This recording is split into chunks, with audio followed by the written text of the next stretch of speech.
toys. Hey, what's up you guys? ShartimusPrime here doing another toy review on the 2017 Power Rangers movies Triceratops Battle Zord with Blue Ranger. If you're trying to pick up your 2017 Power Rangers movies toys, you can get them at big. Get your big badass toys at BigBadToyStore.com.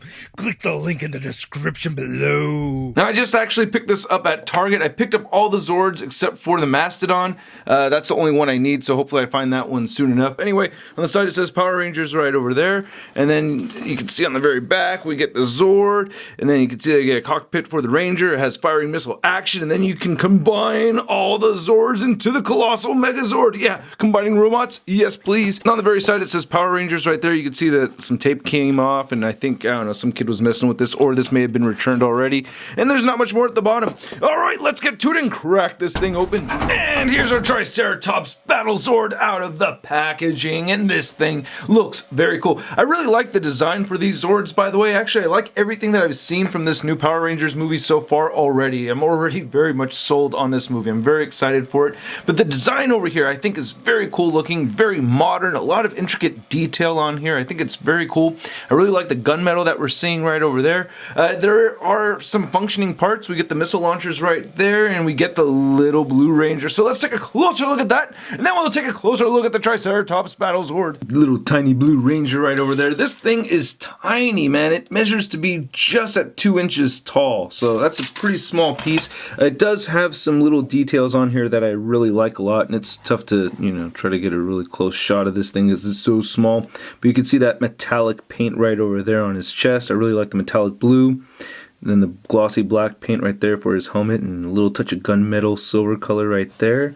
So you can see some very fine details sculpted in here. And it's not too shabby at all, especially for such a small piece, And as far as articulation goes, I really wish he had a head swivel. We don't get the 5 points, just 4 points, so the arms can fully rotate, and then the legs move forward and not. They can move them back maybe just a little bit right there. And then for your little comparison, we have the Blue Ranger compared to the 2.5-inch Age of Ultron Captain America and the 3.75-inch Little Big Time Letdown Spider-Man. And then we can take the little Blue Ranger and put him in the cockpit of the Triceratops. So you get the little tab right there. You just pull that back with your thumb, and get the legs facing upward on the Blue Ranger, and then just tuck him in right there, a little cockpit, and get him all facing forward and everything. Got to be all picky about it because, we're not going to see it. But anyway, just close it right there, and that looks pretty sweet, It closes very nicely. And I really like the head sculpt for the Triceratops. I especially love this gunmetal plastic that they used over here. I mean, of course, I would love to see it painted out a lot, but it still looks really good. If you're going to choose just a solid plastic choice, I think that is it right there. I love it. Get some nice shiny baby blue right there. And then some more of this matted blue on the side. Flat gray, which I'm not a huge fan of, but there it is. And you can see the little teeth and the eyes sculpted right in there.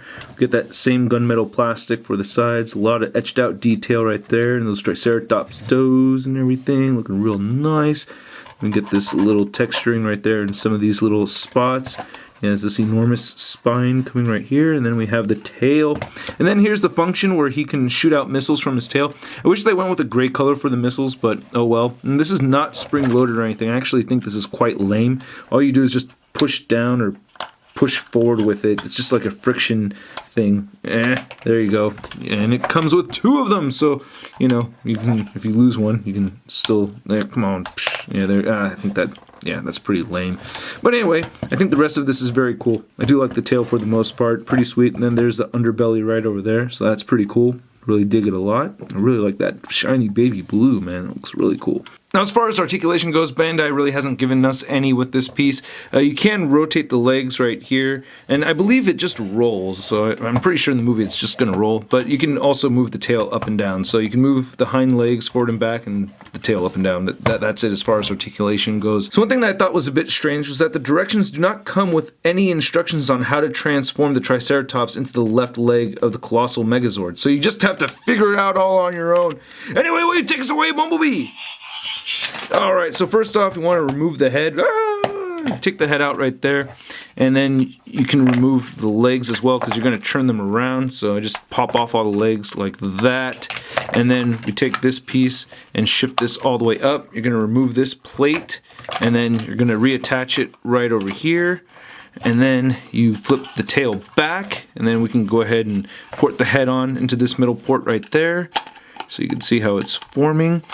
And then I take the front legs and just move them. Actually, you don't really have to remove the legs. I didn't really have to do that, but anyway, I did it anyway, so I'm putting them back on like so. Oh no, you do have to remove them because you have to flip them backwards. You have to make it look like they're backwards. But anyway, just putting the hind legs back on there, and there we have the leg, which is pretty nice looking. I actually think this looks really cool. It's very big, as you can see, all my lamps and all that stuff. Wow. And one thing I'm noticing right now with this leg is that on the back of the packaging over here, you can see the rear legs, or the hind legs right there, are not attached to the legs. So the way it's actually supposed to look is like that, which to me doesn't look as cool, I guess. I don't know. We'll see once the whole thing is complete. And to measure out this left leg, it stands at about 12.5 inches tall, which isn't too bad. Anyway, let's get this guy transformed back into Triceratops mode. Will you take us away, Bumblebee? Alright, so I already have those legs removed. I'll remove these right here as well. Pop off the head, pop off the shield piece, move the leg down, pop this all the way in, add the head right back on there, add the shield underneath the belly. I keep calling it a shield, but it's more like a knee pad than anything else. And then just reattach the legs. So there's the front legs right there. And put them in right there, and then put these on right here, and pop these on right here. Yeah, so not too bad, man. Then to get a measurement on the Triceratops mode, it's standing a little over 4 inches tall, and as far as the width goes, it's at about 12 inches. Now, I guess the only real worthy size comparison here is to compare the Triceratops to Slug. I think it was Slug from Transformers Age of Extinction, and man, and this is the premium edition. Can you imagine if we'd gotten this awesome paint on this thing over here? Oh my god, I can't wait to see the custom online. And then to compare the Triceratops to your average 6-inch scale action figure, we have the big time no letdown Spider-Man. So I think this thing is pretty sweet. I think the price point isn't too bad. This thing costs about 20 bucks, which I don't think is too terrible. I mean, it's mostly hollow, it's not very heavy, but it does transform pretty well, I think. So I think that's pretty cool. And we'll see the overall value of it more so if we complete the Colossal Megazord, which I hope to do. It all really depends on how many views I get on this video, if I'm going to open up more of these. And I hope you guys enjoyed this video. Aside from hitting the like button, please go ahead and leave a comment down below. If you are not subscribed, please go ahead and hit that subscribe button, or stick around for the closing song with the shart in your face. You can hit that circle to subscribe. If you're already subscribed, be sure to hit that notification bell if you haven't already. If you want to see a photo gallery of images, it's over at toynewseye.com, and you can buy my action figures over at ShartimusPrime.net/store. I'll catch you guys later. Peace. Posing action figures, I'm posing action figures, I'm posing action figures every day. I'm posing action figures, I'm posing action figures, I'm posing action figures, it's okay. That's crispy.